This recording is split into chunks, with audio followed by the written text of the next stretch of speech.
Good morning! So this is how I spent my weekend.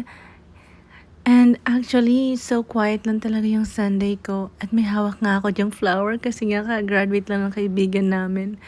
And so proud and happy for him ngayon nga. Kaya yan muna, pauwi na ako dyan. Actually, hindi yan apartment ko sa kaibigan ko lang yan. Nakitulog na lang ako. And very quiet lang talaga yung Sunday ko. And bago ako umalis dyan, kailangan kong i-check yung mga gamit ko. Kasi nga baka may mga naiwan ako. Hindi pwedeng may naiwan akong gamit bago umuwi. Ayan, check ako din ako ng outfit ko. And of course, dyan galing yung flower na kinuha ko sa kanila. At sabi nga nila na pwede naman kumuha ng flower. And yun nga, kasi nga taghirap na, kumuha na lang ako ng 3 flower. Nakakahiya naman kung isang flower lang yung kunin ko. After nun, pumunta na ako sa bus station para maghintay ng bus. At dito nga, sa kabila, andun na yung kasama ko, naghihintay doon.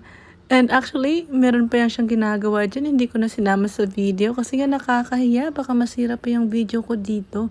Dala-dala ko pa rin yung flower na galing sa kanila. And actually, medyo pa matagal yung train ko dyan. Kaya naghintay muna ako. Yun lang. Maraming salamat. Janela yarn.